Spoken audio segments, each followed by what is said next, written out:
ሰላም ጤና ይስጥልን ውድ ሀገሬ ቴሌቪዥን ተመልካቾች እንደምን አላችሁ? ከሀገሬ ቴሌቪዥን ሀገሬ ትንታኔ ነው ጀምሯል። ዛሬም አንድ ርዕሰ ጉዳይ ላይ ውይይታችንን እናደርጋለን። የሩሲያ ዩክሬን ጦርነት አሁንም ተጣጥፎ ቀጥሏል። ከትላንት በስቲያ ዩክሬን እጅግ አስደንጋጭ የሆነ ጥቃት በሩሲያ ግዛት ላይ ፈጽማለች። የዛሬ የመወያያ ርዕሳችን ነው። በስፋት የምንዳስሰው ጉዳይ ይሆናል። ሙሴ ከበደ ከባልደረባይ አልታየ ኪዳኔ ጋር እስከ ፍጻሜ አብረናችሁ ቆይታ እናደርጋለን። አብራችሁ እንድትቆዩ ደግሞ የአክብሮት ግብዣችን ነው።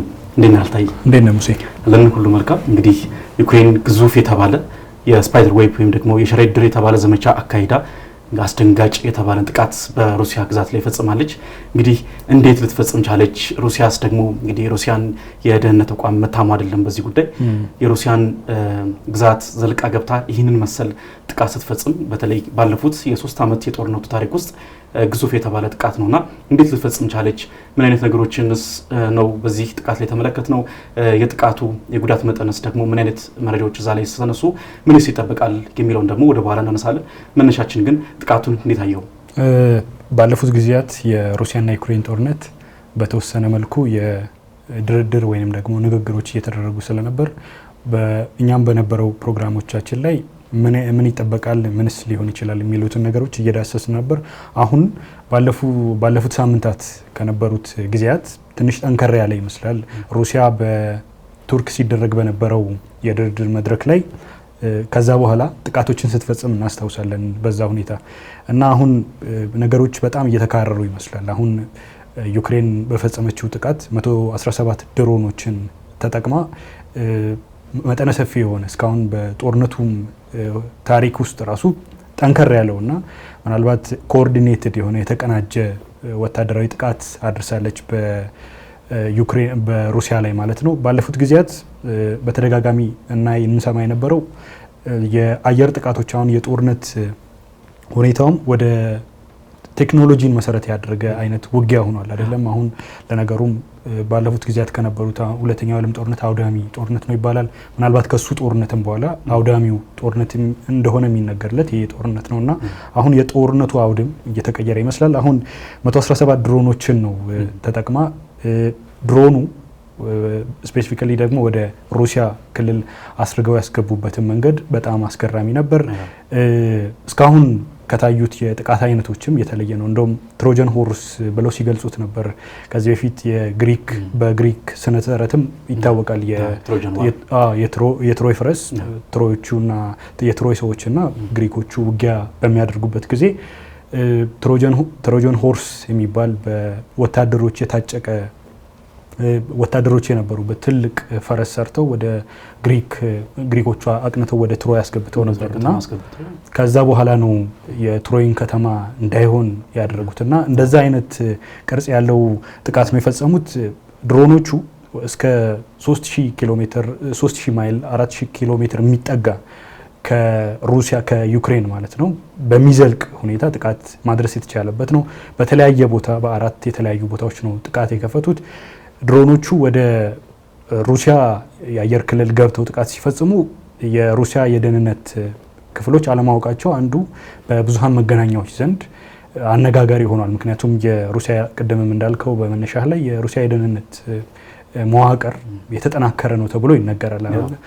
መሪውም የድሮ የኬጂቢ አባል ነበሩ ተብሎ ይነሳልና ጠንከር ያለ የደህንነት መዋቅር ነው ያላቸው ተብሎ ይነሳልና ነገር ግን ይህንን አልፈው ምናልባት የጦርነቱንም የግጭቱንም አውድ ሊቀይር በሚችል መንገድ አሁን ከዚህ በፊትም በነበረው ሁኔታ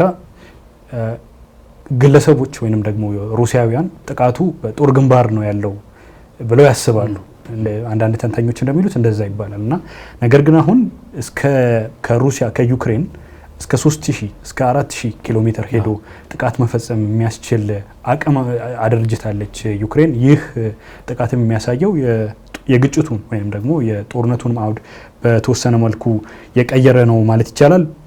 34 በመቶ የሚሆነው የክልሉ የአካባቢው ማለት ነው የወደመበት ሁኔታ እንደተፈጠረ ተገልጿል። የአየር ክልሉን አልፋ በፈጸመችው ጥቃት 34 በመቶ የሚሆን አጠቃላይ የሩሲያ የክሩዝ ሚሳኤል ተሸካሚ ጦርነቶች ናቸው።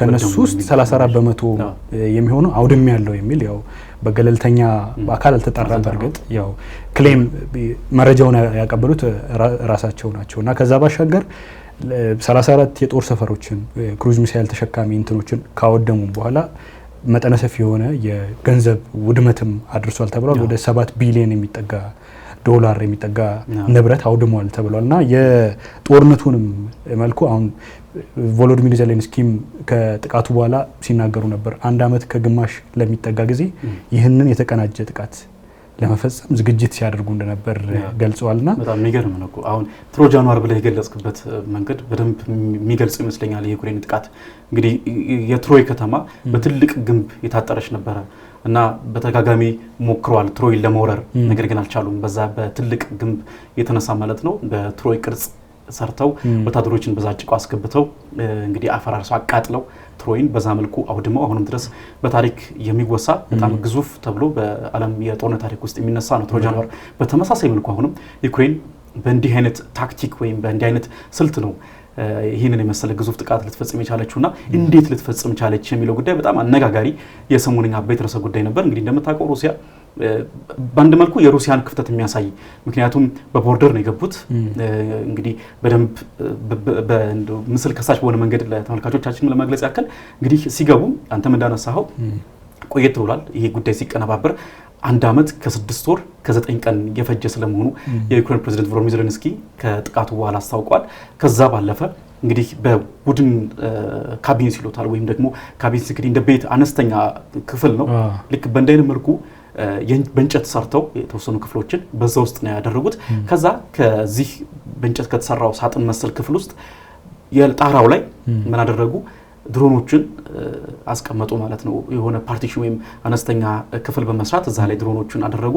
ከዛ በኋላ ግን የዚህ የውድን ካቢን ወይም ደግሞ በእንጨት የተሰራውን ክፍል ከላይ ጣራውን ድሮኖቹ ተከፍተው የሚወጡበትን ጣራ በሪሞት ኮንትሮል የሚቆጣጠር ነው ያደረጉትና በዛ መልኩ እንግዲህ የሩሲያን ድንበር አልፈው እንዳነሳኸው እንግዲህ 3000 እና 4000 ኪሎ ሜትር ብቻ አይደለም እስከ 8000 ኪሎ ሜትር ድረስ ከዩክሬን ድንበር በሚርቅ ግዛት ላይ አካባቢ ላይ ጥቃት የፈጸመችበትን ሁኔታ እንመለከታለን።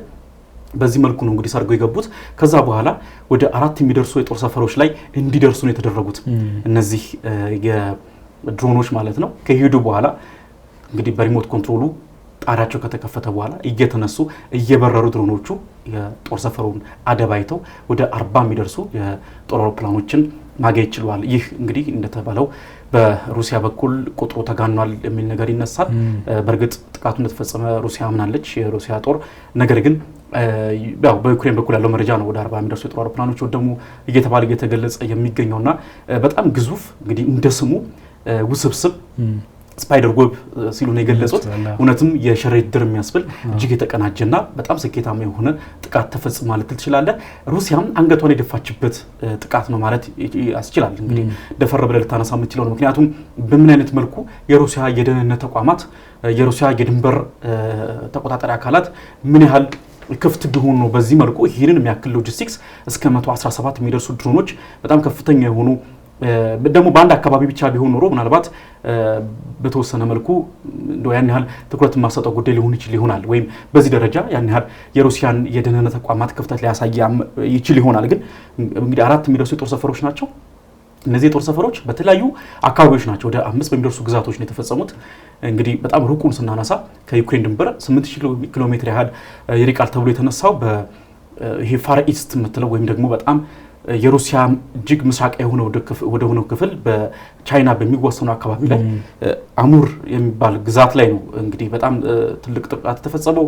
ከዛ ባለፈ እንዲሁ በሰሜን አካባቢ ደግሞ በተመሳሳይ መልኩ እንዲሁ ለፊንላንድ በሚወሰኑ አካባቢ ላይ በተመሳሳይ እንግዲህ ሙርሙስክ የሚባል ግዛት ላይ ኦሌኒያ የምትባል የጦር ሰፈር ላይ እንዲሁ ጥቃት ተፈጽሟል። ለሞስኮ ቅርብ የሆኑ 2 ግዛቶችም ላይ በተመሳሳይ መልኩ ሪያዞን እና ኢርኩስክ በሚባሉ ግዛቶችም ላይ በተመሳሳይ መልኩ ጥቃት ተፈጽሟል። ይሄ እንግዲህ ከሞስኮ 200 ኪሎ ሜትር ድረስ የሚርቅ ነው። ከዛ ባለፈ ከዩክሬን ደግሞ እስከ 500 ኪሎ ሜትር ድረስ ርቀት ያላቸው ግዛቶች ናቸው። በእነዚህ ግዛቶች ነው እንግዲህ ምን ያህል የተለያዩ በመልክዓ ምድር አቀማመጣቸው በጣም የተለያዩ አካባቢዎች እንደሆኑ ትመለከታለህ። ስለዚህ ይህንን የሚያክል አቅም እንዴት ማንቀሳቀስ ቻሉ የሚለው ጉዳይ በጣም የሚነሳ ጉዳይ ነውና የሩሲያ ባለስልጣናት በተለይ ከጥቃቱ በኋላ ምርመራ ባደረጉበት ወቅት የደረሱበትና ቢቢሲን በዘገባው አስፍሮ ያየሁት አንድ መረጃ ነበረ። እንግዲህ ይህንን በተሽከርካሪ ላይ ነው እንግዲህ ጭነው ይህንን ውድን ካቢን ወይም ደግሞ በእንጨት የተሰራውን ክፍል አጓጉዘው የጦር ሰፈሮቹ ድረስ እንደውም ቮሎዲሚር ዜሌንስኪ አንድ የተሳለቁበትም ነገር አንስተዋል። ጥቃቱ የተፈጸመበት አንደኛው አካባቢ አሉ የሩሲያ የደህንነት ተቋም ወይም የደህንነት ቢሮ አቅራቢያ ነው ማለት በዚህ ደረጃ እንግዲህ በጣም ተዘናግተው እንደነበረ የሩሲያ ጦር አንስተው ተሳልቆበታልና በዚህ መልኩ ይህንን የጭነት ተሽከርካሪዎችን አጓጉዞ እዚያ ሲያደርሱ የነዚህ የጭነት ተሽከርካሪዎቹ ሹፌሮች እንደማያውቁ የያዙትን ዕቃ ወይም ደግሞ የተሸከሙትን ድሮኖች እንደማያውቁ ሲገልጹ ነበረ ከተያዙ በኋላ ማለት ነው። ምናልባት እንግዲህ ይህንን በዋናነት ያቀነባበረው በምንም እንኳን ቮሎዲሚር ዜሌንስኪም እውቅና ቢኖራቸው የዩክሬን የደህንነት ተቋም ነው በዋናነት ይህንን እጅግ በጣም የተቀናጀ ጥቃት ያቀነባበረው። እንግዲህ እሱ እንደገለጸው ከሆነ ሁሉም በተለይ ከዚህ ጀርባ ሆነው ሩሲያ ግዛት ውስጥ ሆነው ይህንን ያቀነባበረው ዜጎች በሙሉ ሁሉም ከጥቃቱ በፊት ጠቅልለው ከሩሲያ ወጥተው ወደ ዩክሬን እንደገቡ አስታውቋል። ነገር ግን ሩሲያ የያዘቻቸው እነዚህ ሹፌሮች የገለጹት እነሱም እውቅናው እንደሌላቸውና ከአንድ ቢዝነስ ወይም አንድ ነጋዴ ይህንን ነገር ተቀብለው እዛ ቦታ ላይ አድርሱ ተብለው ታዘው አድርሰው በኋላ ግን መኪናን ካቆሙ በኋላ ጣራዎቻቸው እየተከፈቱ ድሮኖቹ እየተሽከረከሩ ይህንን ጥቃት አድርሰዋል። እንደውም ሾፌሮቹ ሁሉ ተገርመው ድንጋይ የወረወርን ድሮኖቹን ለመምታት ስንሞክር ነበር ሁሉ ብለው የገለጹበትና በጣም ምን ያህል ይሄ በጣም እንግዲህ አስገራሚ የነበረ ጥቃት እንደሆነ ነው የምታነሳው። እንግዲህ ከዚህ ጋር ተያይዞ የሚነሱ በጣም ብዙ ጉዳዮች አሉ። በተለይ ከዚህ በኋላ የሩሲያ ተጠባቂ ጥቃት ምን ሊሆን ይችላል? እንግዲህ ይህ ጥቃት ሲፈጸም የጦር አውሮፕላኖች ብቻ ብለን አይደለም የምናነሳቸው እጅግ በጣም ከፍተኛ የሆነ መጠን ያላቸው እንዳነሳው በዩክሬን በኩል የተገለጸው እስከ $7 ቢሊዮን ወይም ደግሞ ወደ 5 ቢሊዮን ፓውንድ ግምት ያላቸው ንብረቶች እንደወደሙ ተገልጿል። በተወሰነ መልኩ ቁጥሩ የተጋነነ ስለመሆኑም የሚያነሱ ተንታኞች አሉ። ይሁንና ግን የምንስማማበት ጉዳይ ግን ውድመት ደርሷል። ይህ የሚያመላክተን በሩሲያ በኩል ምን አይነት አጸፋዊ እርምጃ ሊወሰድ ይችላል? የጦር አውሮፕላኖች ብቻ አይደለም የወደሙት። እነዚህ ሚሳኤል ሊያነሱ ነጭፉ የሚችሉ የኒኩለር ተሸካሚ የሆኑ የጦር አውሮፕላኖች ናቸው በዚህ ጥቃት የወደሙት። ይህ እንግዲህ የሚያሳየው የሩሲያ የኒኩለር ቀይ መስመር ብላ የምታነሳው አለ ያ ሁሉ ተጥሷል ብላ ነው እያነሳች ያለችው። የሩሲያ ከፍተኛ ባለስልጣናትም በተለይ ፑቲን በዚህ ጉዳይ ላይ ጠንካራ ለምላሽ እንዲሰጡ እየወተወቱ የሚገኙትም አሁን ዩክሬንን በዚህ መልኩ ምን ፈቅድ ከሆነ ወይም ደግሞ ጠንከር ያለ አጸፋ እርምጃ ማንወስድ ከሆነ ለአውሮፓውያንና ለዩክሬን በርቱ፣ ግፉ፣ በዚሁ ቀጥሉ የሚል መልእክት ነው ልናስተላልፍ የምንችለውና በዚህ በኩል እንግዲህ በሩሲያ በኩል ጠንካራ የሆነ አጸፋ እርምጃ ይወሰዳል ተብሎ ይጠበቃል ማለት ነው። እንግዲህ ምን ጉዳዮች ይነሳሉ በቀጣይ ጥቃቱት ምን ነገር አመላካች ነው የሚለውን በዛ ላይ እስኪ እናንሳ። በጦርነቱ ቀደም በተወሰነ ደረጃ እንዳነሳ ነው ይሄ ተርኒንግ ፖይንት ነው ልትለው የምትችለው አይነት ነው። ከዚህ ቀደም ዩክሬን ተደጋጋሚ የድሮን ጥቃት ይደርስባት ነበር፣ አጸፋ ተመለሳለች። አንዳንዴ ግን በዚህ አይነት የተደራጀ በደንብ የተዋቀረ አይነት ጥቃት አልነበረም፣ የተቀናጀ አይነት ጥቃት አልነበረም ስትፈጽም የነበረው። አሁን የፈጸመችው ጥቃት ከዛ በተለየ መልኩ የራሷንም ገጽታ በተለየ መንገድ ያሳየ ይሆናል። እርግጥ ነው የተጠቀሟቸው ድሮኖችም ብዙ ለገበያ ውድ የሚባሉ አይደለም፣ ርካሽ ድሮኖችን ተጠቅመው እንዲህ አይነት የተቀናጀ ጥቃት መሰንዘር የቻሉት እና በድሮን አምራችነቷ በደንብ ትታወቃለች ዩክሬን። እና በዋናነት ግን ከጥቃቱ በኋላ አሁን አስተያየት የሰጡ አንዳንድ ሰዎች ነበሩ። ለምሳሌ የሩሲያው የቀድሞ ፕሬዚዳንት ዲሚትሪ ሜድቬዴቭ በጣም ሀውኪሽ የሚባሉ ጦረኛ የሚባሉ የሩሲያ ባለስልጣን ከሆኑት መካከል አንዱ እርሳቸው ናቸው። እና ብዙ ጊዜ እንደውም ምን ይባላል ቭላዲሚር ፑቲን መናገር የሚፈልጓቸውን ነገሮች በእርሳቸው በኩል ነው የሚናገሩት ይባላል። በ3 ዓመቱ የሩሲያና ዩክሬን ጦርነት ውስጥም አነጋጋሪ የሆነ አስተያየቶችን በመስጠት ይታወቃሉ ዲሚትሪ ሜድቬዴቭ። ሀገሪቱንም ከዚህ ቀደም አስተዳድረው እንደሆነ እናስታውሳለን። የዩክሬን አዲስ ይፋ ያደረጉት አንድ ካርታ ነበርና ዩክሬን ለሩሲያ የሚሰጥ በዛም በጣም ሰሞኑን አነጋጋሪ ጉዳይ ነበረ ከሳምንቱ ፊት። ከዛ ባሻገርም ዶናልድ ትራምፕ አስተያየት ቭላዲሚር ፑቲን ላይ ትችት በሰነዘሩ ጊዜ ምናልባት መጥፎ ነገር ሊከሰት የሚችለው ሶስተኛው የዓለም ጦርነት የሚል ምናልባት ሩሲያን ለሶስተኛው የዓለም ጦርነት ባትጋበዝ የሚል ማስጠንቀቂያ ያዘለ መልእክት አስተላልፈው እንደነበር እናስታውሳለን። እና ከዚህ ጥቃት በኋላ አስተያየታቸውን ሰጥተዋል በማህበራዊ ትስስር ገጻቸው። እንደምናውቀው ቅድምም እንዳልኩት ሰውየው ቀጥተኛ የሚባሉ አይነት ሰው ናቸው። ብዙ ማያመነቱ ናቸው ጠንከር ያሉ ነገሮችን ለመናገር እና ምናልባት ከዚህ ጥቃት በኋላ ሩሲያ ጠንከር ያለ ምላሽ ትሰጣለች የሚል አስተያየታቸውን እንደሰጡ ዛሬ ብዙሃን መገናኛዎች ይዘው የወጡት መረጃ እያመለከተ ይገኛል። ምናልባት አሁን በተኩስ አቁም ስምምነት ምክር ሀሳብ እየቀረበ ቱርክ የአሸማጋይነት ሚናዋን እየተወጣች ባለችበት ሰዓትም እንዲህ አይነት ጥቃት መሰንዘሩ ምናልባት የጦርነቱንም ሁኔታ በደንብ የሚያባብስ እና የግጭቱንም ቀጠና አሁን ሌሎች ተዋናያኖችም በርካታ ተዋናይ ያሉበት ጦርነት ነው እና ይበልጥ ሊያባብሰው የሚያስችለው እንደሆነ ከሩሲያ በኩል የሚወጡ መረጃዎች ያመለክታሉ። ቅድምም እንዳልኩት እርሳቸው ለመንግስት የቀረበ በዛ ላይ ደግሞ የሀገሪቱ የደህንነት ምክር ቤት የሴኩሪቲ ካውንስል አባልና ኃላፊ ናቸው እርሳቸው እና እርሳቸው የሚናገሯቸው ነገሮች እንደ ሩሲያ አቋም ተደርጎ ሊወሰዱ ይችላሉ። ምክንያቱም ከቭላዲሚር ፑቲን ጋር የቀረበ ግንኙነት ያላቸው ናቸው። ልክ ከዚህ ቀደም እንደነበሩት ከፍተኛ ባለስልጣናት እንደነ ሰርጌይ ሾይጉ፣ ሌሎች ፔትሩሼቭንም ልትለው ትችላለ ለፕሬዚዳንቱ የቀረቡ ሰው ናቸው እና ጦረኛ ናቸው። ቅድምም እንዳልኩት ምናልባት እሳቸው የሚሰጡት ተመሳሳይ አስተያየት ለጦርነቱ መባባሻ ሊሆን ይችላል ተብሎ ይታሰባል። እንግዲህ በተለየ መልኩ ደግሞ መታነሳው ይህንን ጥቃት እንግዲህ ያው በተለይ አሁን ጦርነቱ ወደ ድርድር ይሄድበት የነበረበትን መልኩ ታነሳለህ። በጣም የሚገርመው ይህ ጥቃት ሲፈጸም ጥቃቱ በተመሳሳይ መልኩ ከጥቃቱ ጎን ለጎን የሁለቱም ተደራዳሪ ቡድኖች አባላት ወደ ኢስታንቡል አቅንተው ነበር ለሁለተኛው የቀጥታ ድርድር ሂደት ለመሳተፍ ማለት ነው። በዛ ተገናኝተው ነበር። ከጥቃቱ በኋላም ወደ አንድ ሰዓት ገደማ ያህል ከተወያዩ በኋላም እንደተለመደው ያለ ተጨባጭ ውጤትም ይህ የድርድር ሂደት የተጠናቀቀበት ሁኔታም ሲዘገብ ቆይቷል። እንግዲህ ከዚህ በፊት በዚህ መሰናዷችንም ስንዳስሰው የነበረ ጉዳይ ነው። በተለይ አሁን ላይ ድርድሮች ያን ያህል ተጨባጭ የሆነ ውጤት ያስገኛሉ ተብሎ አይጠበቅም። ምክንያቱም አሁንም ጥቃቶች ተጠናክረው እንደሚቀጥሉ በሁለቱም በኩል የሚያሳዩ ነገሮች ትመለከታለህ። አሁንም በተለይ ምንም እንኳን በሩሲያና ዩክሬን በተለይ በዚህ በደቡብ ምስራቅ አካባቢ ላይ ያሉትን ጥቃቶች ላይ ወይም በዚህ በምድራዊ ፍሮንት ላይ ወይም የጦርነቱ ፊተኛው መስመር የምትለው የጦርነት አውደ ውጊያ ላይ ያን ያህል ኢምፓክት የለውም ወይም ደግሞ ያን ያህል ተጽዕኖ የለውም ብለው የሚያነሱ ተንታኞች አሉ።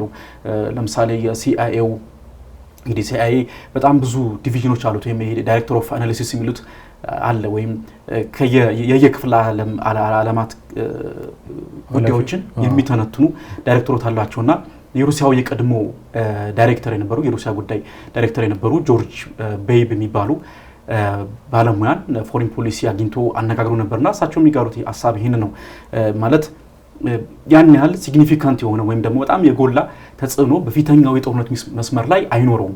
ነገር ግን እንግዲህ እሱም እንግዲህ እሳቸው የሚገልጹት ነገር ምንድነው እንግዲህ በዩክሬን በኩል ቅድም ስናነሳው እንደነበረው ከ40 በላይ የጦር አውሮፕላኖች ወድሟል የሚል ሀሳብ ተነስቷል። እኔ ይህንን ሀሳብ አልስማማም። ቁጥሩ በጣም ተጋኗል።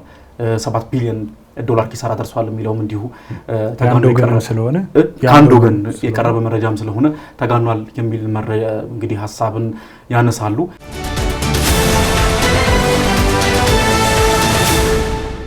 በሩሲያ በኩል አጸፋ ምላሽ እንዲሰጥ እድል የሚሰጥ ነገር ግን እዛ ላይ ተጽዕኖ አይኖረው ነገር ግን በሩሲያ በኩል እንዲሁ ምላሾች እንዲመጡ የሚገፋፋ ነው።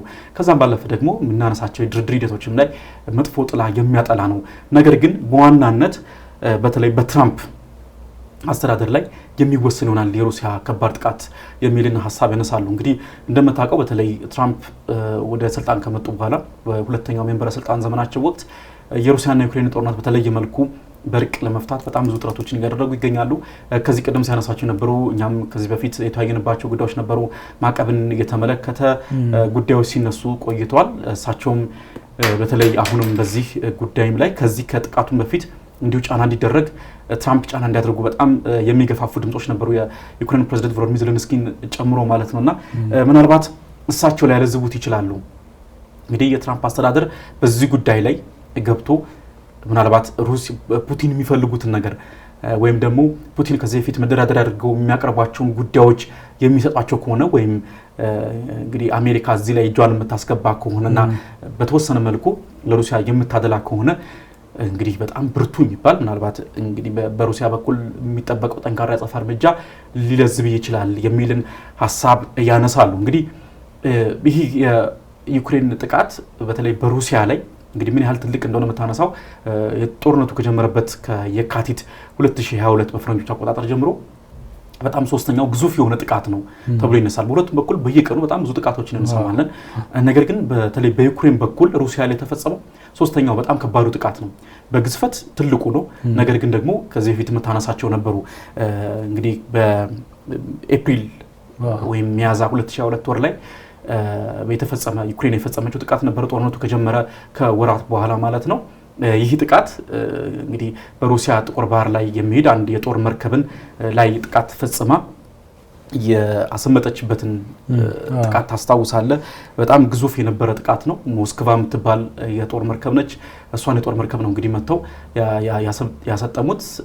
ከዛ ባለፈ ደግሞ እንዲሁ ከወራቶች በኋላ በኦክቶበር 2022 ላይ ጥቅምት ወር ላይ ማለት ነው እንዲሁ ተመሳሳይ ጥቃት ፈጽማ ነበረ። ዩክሬን ከርች የሚባል ድልድይ አለ። በተለይ ሩሲያ ክሬሚያን ከተቆጣጠረች በኋላ በ2014 በፈረንጆች አቆጣጠር ማለት ነው ሩሲያና ክሬሚያን የሚያገናኝ ድልድይ ሰርታ ነበረ። ያንን ድልድይ ነው ከርች ተብሎ ይጠራል። እሱን ድልድይ በመምታት እንዲሁ ትልቅ ጉዳትን በሩሲያ ላይ የፈጸመችበት ነበረ። እንግዲህ እንደምታስታውሰው ፑቲን 70ኛ ዓመት የልደት በዓላቸውን ካከበሩ በኋላና ሩሲያ ደግሞ 4ቱን የዩክሬን ግዛቶችን ከጠቀለለች በኋላ በሳምንቱ ነበረ ይህንን ከባድ የተባለ ጥቃት ዩክሬን ፈጽማ የነበረውና በዛ ጥቃትም እንግዲህ በርካቶች እንግዲህ ወደ 5 የሚደርሱ ሰዎች ተገድለው እንደነበረ ሲገለጽ የነበረበትን ሁኔታ ታስታውሳለህ። ከዛም ባለፈ በጣም ብዙ የሞት መጠኖችንም ተመዝግበው ጉዳትም የተስተናገደበት ጥቃት ነበርና ከነዚህ ጥቃቶች በኋላ ነው እንግዲህ ይሄ ደግሞ ጥቃት የመጣውና እነዚህ ጥቃቶች ከተፈጸሙ በኋላ ሩሲያ በጣም ከባድ መጠነ ሰፊ የተባለ ያጸፋ ምላሽ የወሰደች በጣም ግዙፍ ጉዳትን በዩክሬን ላይ አድርሳ ነበረ። አሁንም በተመሳሳይ መልኩ እንዲሁ አሁንም ከሩሲያ የሚጠበቅ የመልስ ምት አለ ተብሎ እየተነሳ ይገኛል ማለት ነው። እንግዲህ ከሩሲያ በኩል ምን ነገሮች ይኖራሉ የሚለው በቀጣይ የምናየው ይሆናል። ነገር ግን አሁንም በተለይ ድርድሩ እንግዲህ በጣም ተቀዛቅዞ የቆየበትን ወይም ደግሞ ያን ያህል እንደው ተጨባጭ የሆነ ውጤት ያስገኛል ተብሎ ተስፋ የተጣለበት አይደለም።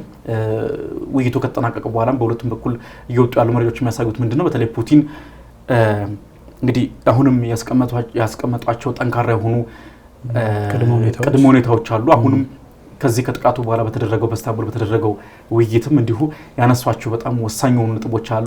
እነዛ ወሳኝ የሆኑ ነጥቦች ዩክሬን መሬት እንግዲህ አሁንም በሩሲያ እጅ የሚገኙ ወደ 20% የሚሆኑ የዩክሬን መሬቶችን ሩሲያ እንድትጠቀልል የሚልን ሀሳብ አንስተዋል። ከዚህ ጎን ለጎን ደግሞ ሌላው ቅድመ ሁኔታ አድርገው በኢስታንቡሉ ሁለተኛው ዙር ድርድር ላይ ያነሱት ሀሳብ ዩክሬን የጦር ኃይሏን እንድትመጥን ወይም ደግሞ እንድትቀንስም የሚል ሀሳብ አቅርቧል። በዩክሬን በኩል ግን ይህ ውድቅ የተደረገ ሀሳብ ነው። ምክንያቱም ይህ ሊሆን የማይችል ወይም ደግሞ መሸነፍ ሰረንደር ልክ እጅ እንደመስጠት አድርገን ነው የምንቆጥረው ብለው የዩክሬን ተደራዳሪ ቡድን አባላት አንስተው ውድቅ አድርገውታል። እንግዲህ ድርድሩ በዚህ መልኩ ነው የተጠናቀቀው። ምናልባት የጦርነቱን መዳረሻውን ቅድም ባለፉት ጊዜያትም ስንለው ነበር የተወሰኑ ንግግሮች እየተደረጉም ቢሆን ጥቃት ይፈጸም ነበር። አሁን ግን ምናልባት ቅድም ባነሳቸው ምክንያቶች አሁን የሩሲያ የጦር ባለስልጣናት ምናልባት ሊያስቧቸው ይችላሉ ተብሎ የሚታሰበው ነገር አንዱ የጦርነቱ አካሄድ ነው። አሁን እንዲህ አይነት ጥቃት ፈጽማለች ዩክሬን።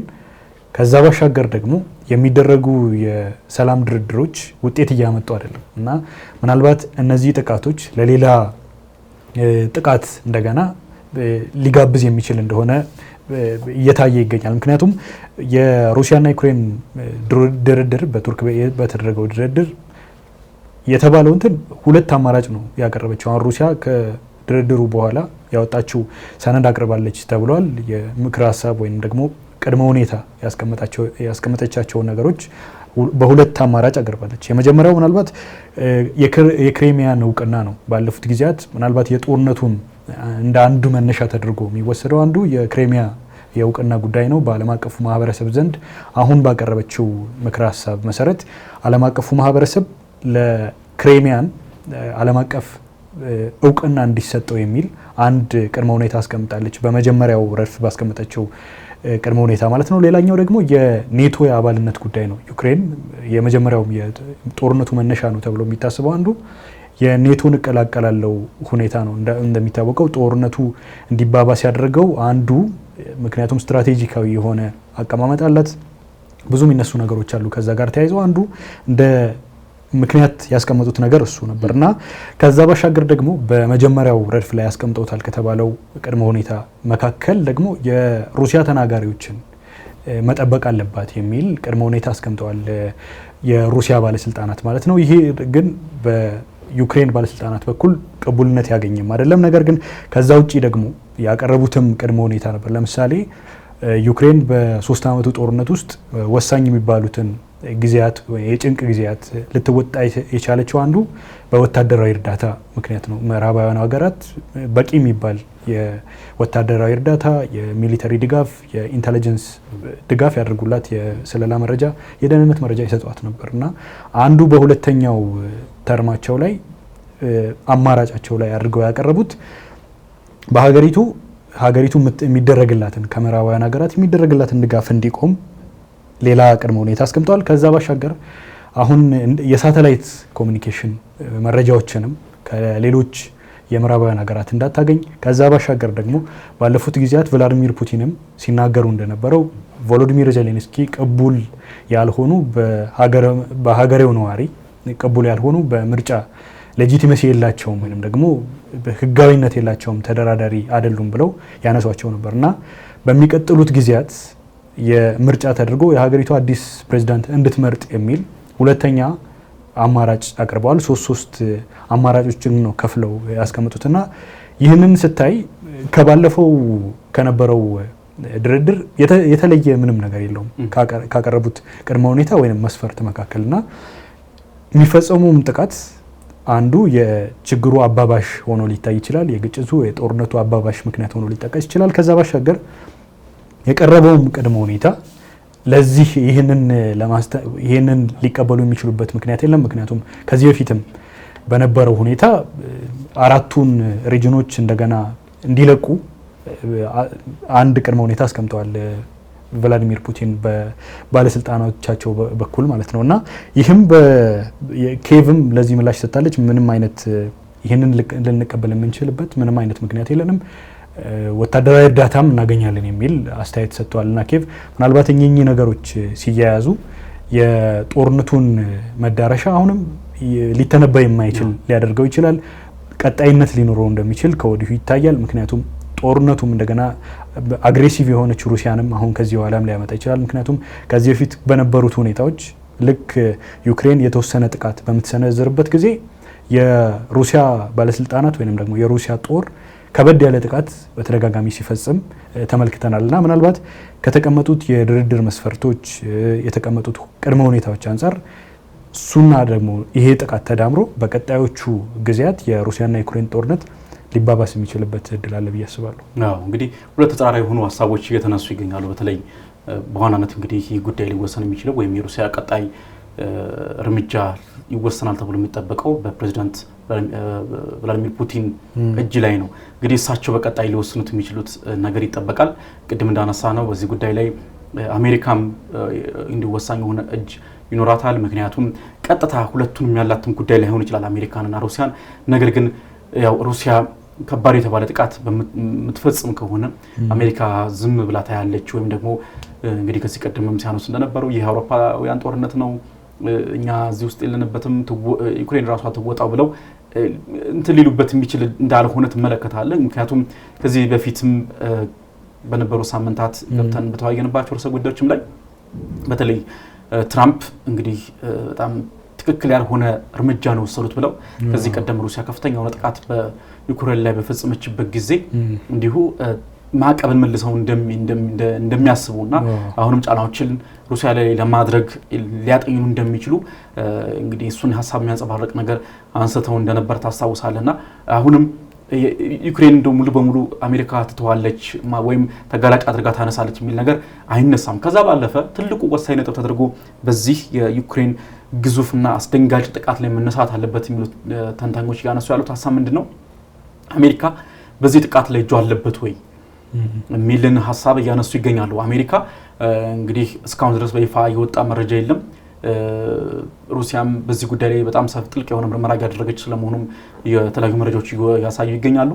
ምናልባት አሜሪካ በዚህ ጉዳይ ላይ እውቅናው ከሌላት እና ያንን ዶናልድ ትራምፕ የሚያረጋግጡ ከሆነ ማረጋገጥን ብቻ አይደለም ለፑቲን ወጥተውም ደግሞ ጥቃቱን የሚያወግዙ ከሆነ ምናልባት የፑቲን ልብ ሊራራ ይችላል ብለው ተንታኞች ያነሱ ይገኛሉ። በተቃራኒው ደግሞ ምናልባት እንግዲህ አሜሪካ የምታወድስ ከሆነ ወይም ደግሞ ይህንን ጥቃት ከዚህ ቀደም የባይደን አስተዳደር ያደርግ እንደነበረው በዩክሬን በኩል ወግነው ጥቃቱን የሚያበረታቱ ከሆነና የማያወግዙ ከሆነ እና በፑቲን በተቃራኒ መልኩ የሚቆሙ ከሆነ ደግሞ በተመሳሳይ መልኩ ሩሲያ ከባድ የሆነ ያጸፋ እርምጃን በዩክሬን ምድር ላይ ልትፈጽም ትችላለች የሚሉ ሀሳቦች የተንጸባረቁበት ይገኛሉ። እንግዲህ እንደተባለው በፑቲን እጅ ነው እንግዲህ አሁን ያለው ምን አይነት ውሳኔ ይወስናሉ ተብሎ እንግዲህ እየተጠበቀም ይገኛል። እንግዲህ ይህንን ስቱዲዮ እስከ ገባን ድረስ በእርግጥ ወዲያው በሱሚ ላይ እንግዲህ ሱሚ ላይ ከዚህ ቀደም ስናነሳው እንደነበረው በተለይ ከዚህ ቀደም የነበሩ አካባቢዎችን ወይም ደግሞ ከፍተኛ የሆነ ውጊያ እየተካሄደበት ያለውን የደቡብ ምስራቅ አካባቢዎች ስንትተው በካርኪቭ እና በሱሚ በኩል ዘልቆ ለመግባት የሩሲያ ጦር ተደጋጋሚ ጥቃቶችን እየፈጸመ እንደነበር እናስታውሳለን። በትላንትናው ዕለት እንዲሁ ሩሲያ ከባድ የተባለ ጥቃትን ሱሚ ላይ አድርሳለች። ነገር ግን ያ ከዩክሬን ጥቃት አንጻር እንደው ያጸፋ እርምጃ ነው ተብሎ የሚነሳ አይደለም። ያጸፋ እርምጃው ከዚህ በኋላ ምናልባት ሩሲያ ትፈጽማለች ተብሎ የሚጠበቅ ይሆናል ማለት ነው። እንግዲህ ሩሲያ እና የዩክሬን ጦርነት አሁንም ብዙ አውደ ውጊያዎች የሚቀኝ አሁንም ብዙ ጉዳዮችን እያስተናገደ የቀጠለ ጉዳይ ሆኗል። ነገር ግን እንግዲህ ጦርነቱ አሁን ላይ በተለይ እንግዲህ እየተነሳ ያለው ሀሳብ ምንድነው? ድንገተኛ የሆነ ጥቃት ዩክሬን ከዚህ ቀደም ስታደርግ እንደነበረው በኩርስክ የፈጸመችው እናስታውሳለን። ከዛም ባለፈ በሌሎችም አካባቢዎች ላይ ድንገተኛ ጥቃት ለመፈጸም አሁን እንግዲህ ከትናንት በስቲያ ያለውን አይነት ጥቃት ለመፈጸም ብዙ ጥረቶችን ያደረገች ትገኛለች ዩክሬን። ሩሲያ ግን እየተከተለች ያለው የጦርነት ስትራቴጂ ይህ አይደለም፣ ወይም ደግሞ በአጭር ጊዜ ድል የሚያስገኝላትን አይደለም። በተቃራኒው ሩሲያ እየተከተለች ያለው የጦር ስልት ምንድነው? አሁንም ማዳከም። በተለይ ደግሞ አሁን እንግዲህ የዩክሬን ወታደሮች አሁንም እንግዲህ ከ3 ዓመት ከ3 ወር በላይ ሆኖታል ጦርነቱ እጅግ ተሰላችቷል። አሁንም ቀስ እያሉ እጅ እንዲሰጡ ማድረግ የዩክሬንን ጦር ማዳከም አይነት ስልት ነው እየተከተለች ያለችው የሚል ሀሳብ በተንታኞች በኩል እየተነሳ ይገኛል። ለዚያም ነው እንግዲህ የተለየ በተለይ በዚህ በዋር ማፕ እንባል ወይም ደግሞ በጦርነቱ ካርታ ላይ እንደው ያን ያህል ለውጥን እየተመለከትን ማንገኘው በዛ ምክንያት የሚልና ሀሳብ የሚያነሱ ይገኛሉ። እንግዲህ ሩሲያ ምን አይነት ጥቃትን ልትፈጽም ትችላለች በቀጣይ የሚለው እንዲሁ በጉጉት የሚነሳም የሚጠበቅም ነው። አዎ አንዳንድ ተንታኞች ምን ይላሉ? አሁን ለምሳሌ ዶናልድ ትራምፕ ማዕቀብ መጣል አለባቸው ይህንን ጦርነት ለማስቆም ይላል።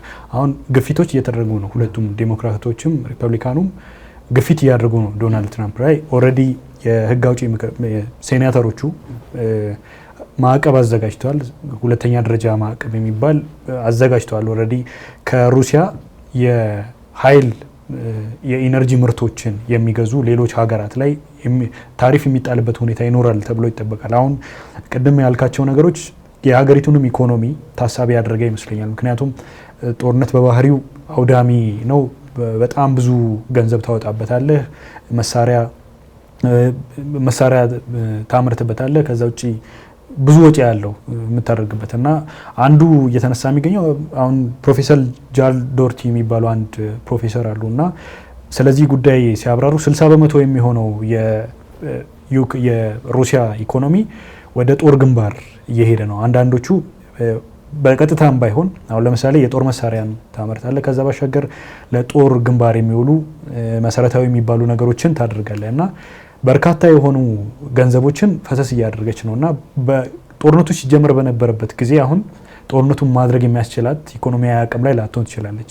አንዱ ፕሮፌሰር ጃል የሚያነሱት ይሄንን ነው እና ምናልባት አሁን ሁለተኛ ደረጃ ማዕቀቡ የሚጣል ከሆነ ቻይናና ህንድ ናቸው ከሩሲያ ትልልቅ ምርቶችን የኢነርጂ ምርቶችን እንደ ነዳጅ የመሰሉ ትልልቅ ምርቶችን የሚገዙት እነሱ ናቸው እና ምናልባት እነሱ ላይ ማዕቀብ የሚጣል ከሆነ ትልቅ ገዢ ያላት ደንበኛዋን ታጣለች ተብሎ ይጠበቃል ሩሲያ። ምናልባት ይሄም ደግሞ በሀገሪቱ ኢኮኖሚ ላይ የራሱ የሆነ ትልቅ ድርሻ ያሳድራል ተብሎ ትልቅ ተጽዕኖ ይኖረዋል ተብሎ ይጠበቃል። ምክንያቱም ከፍተኛ ገንዘብ ነው ወጪ ያደረገች ያለችው የጦርነቱ በጀት ከፍተኛ ነውና ሚኒማይዝ በሆነ መልኩ በተመጠነ መልኩ ነው አሁን ጦርነቱን ለማድረግ እየሞከረች ያለችው። ቅድምም ባልናቸው የግጭቱ አውድም ተለውጧል። በአየር ላይ ጥቃቶች ናቸው አሁን ሞሮፍ እየተደረጉ የሚገኙት። የግንባር ላይ ውጊያዎች ብዙ እንትን አይሉም፣ በተለይ ኮስቲም ናቸው።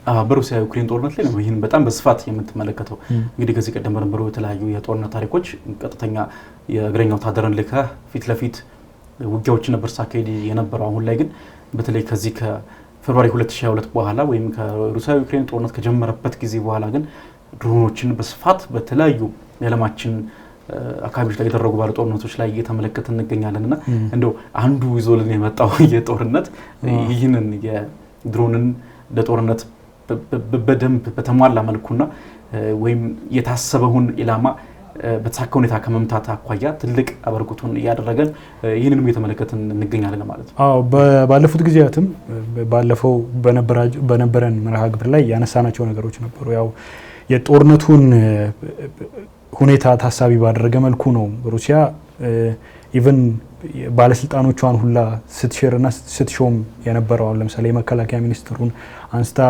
የገንዘብ የፋይናንስ ጉዳይን ሊያውቁ የሚችሉ ሚኒስትር ሾማለች።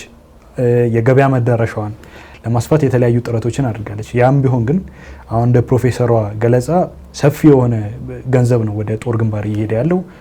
እነዚህ ማዕቀቦች የሚጣሉ ከሆነ ደግሞ ፕሮፌሰሯ እያሉ ያሉት ምንድነው በርካታ የሆነው ገንዘብ የሩሲያ የኢኮኖሚ ምንጭ ነው ተብሎ የሚጠበቀው አንዱ የኢነርጂ ምርቶች ናቸው እና እነዚህ ምርቶች ደግሞ የሚሸጡት ወደ ትልልቆቹ የቻይና እና የህንድ ነው። ትልቅ ህዝብ ያላቸው የገበያ መዳረሻውም የሰፋ ነው እና ትልቅ ገዢ የሆኑት ደግሞ እነሱ ናቸው። እነዚህ ሀገራት ላይ ደግሞ ታሪፍ የሚጣል ከሆነ ቀረጥ የሚጥሉ ከሆነ እንደገና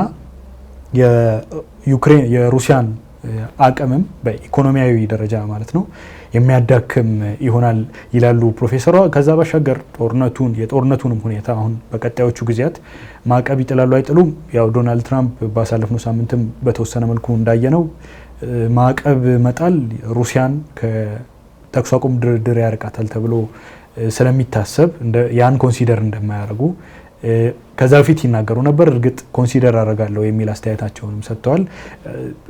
መለስ ያሉ ናቸው፣ ለዘብ ብለዋል በማዕቀብ ደረጃ ይላሉና ነገር ግን አሁንም ቢሆን የጦርነቱን መዳረሻ የት እንደሆነ ለማወቅ አዳጋች ያደርገዋል። ይህም እንግዲህ የዩክሬን እጅግ ውስብስብ የሆነ የተቀናጀና ድንገተኛ የሆነ እንደው መብረቃዊ ብለን ልንጠራው የምንችለው የሸሬት ድር ዘመቻ በዚህ መልኩ ተጠናቋል። የሩሲያስ ቀጣይ ዘመቻ ቀጣይ ያጸፋ እርምጃ ምን ይሆናል? ከዚያስ ጋር ተያይዞ ደግሞ በተለይ በቀጣይ በሚደረጉ የድርድር ሂደቶች ላይ ምን አይነት ሁኔታዎችን እንመለከታለን የሚለውንም በቀጣይ የምንመለከተው በውይይታችን ይዘን የምንቀርበው ጉዳይ ይሆናል ማለት ነው። ሀገሬ ትንታኔ ይህንን ይመስል ነበር። ስለተከታተላችሁን ከልብ እናመሰግናለን። መልካም ጊዜ ይሁንላችሁ።